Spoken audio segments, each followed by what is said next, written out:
So how can you really represent yourself on the web using LinkedIn? So what I've done here on the slide is I've listed kind of the ways or actionable tips or things that you can do to start to use LinkedIn as a powerful personal branding tool.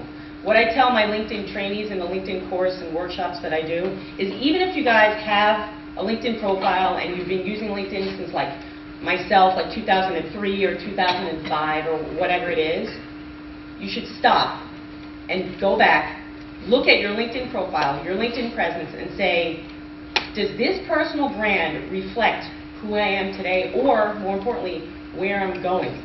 So the first thing that you want to do is you want to define what I call your top 3 business strengths or skills. Like you guys are all familiar with skills and endorsements in LinkedIn, right? So you want to think about and ask your clients and colleagues as well, if you can't figure it out on your own, why did you hire me?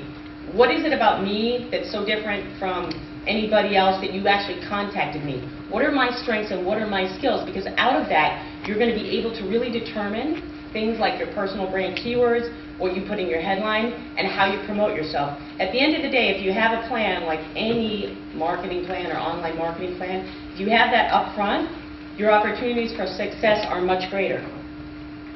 Once you've determined your top 3 strengths or your top 3 skills, then you need to define your communication style. So for me, I'm a speaker, but I'm also a writer.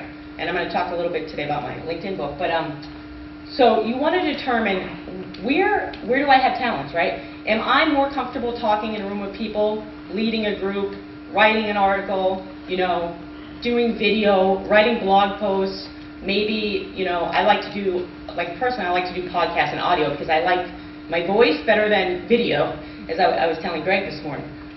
So you want to really determine your communication style, because through LinkedIn, you can develop content and push that out, but it all has to resonate and be authentic back to your personal brand. So if you say I want to be a speaker, but you really don't want to be a speaker, then you're probably going to fail at that. Or if you're not so great at writing and you try writing, that's not going to work. But on the flip side, if you're really good at these things and people say, you know what, I love reading your blog, it's fantastic, then you should realize that should be a key to say, you know what, I should write more. And maybe then I want to reach out to some online publications, which are all on LinkedIn, and say, hey, you know what, can I write for you?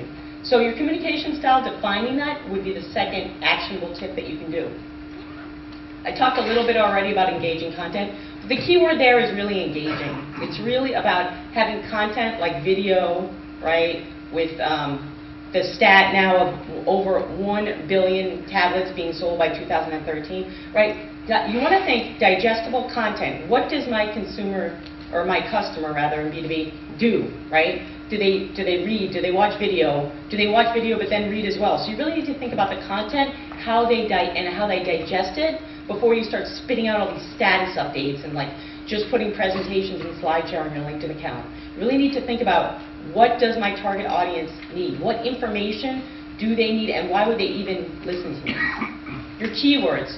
And I'm sure you all know about SEO, but I'm talking here specifically about defining your own personal branding keywords. So once you've defined or worked with some colleagues and clients to define your top 3 strengths, from there you really need to determine what your keywords are. So I'll just give you a quick example. Excuse me. One of the clients that I was working with a few weeks ago is actually here in Chicago, so be it strange, and he's a futures market consultant, right? So that's interesting.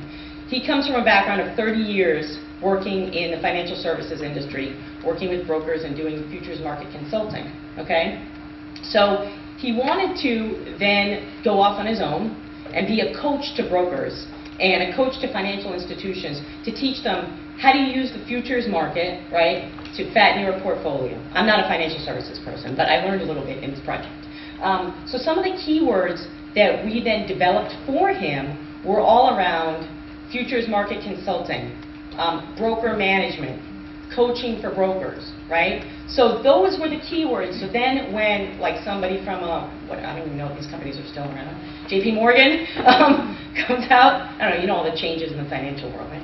So, and they're looking for somebody to come in and coach their team about the futures market or derivatives or all these things. His profile is going to come up, right? And Greg had asked me this morning, well, you know, how do I get found? Essentially, with your keywords, here's some tips that you guys can write down. For you guys to be found, once you've done this homework, right?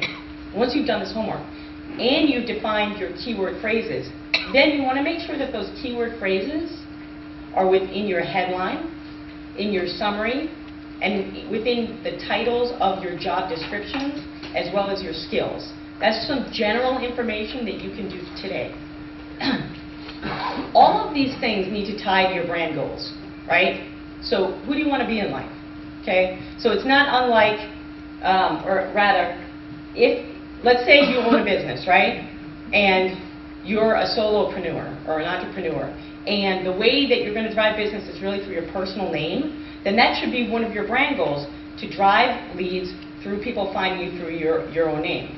If it's something around a service, you want to define that. So you need to have some goals up front around your personal brand.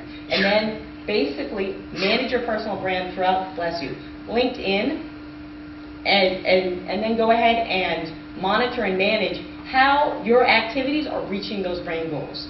So you don't ever want to just do the work. You really need to test and measure it. And LinkedIn should be an instrument not unlike any other social media instrument that you're using, search instrument, PR instrument, or marketing instrument.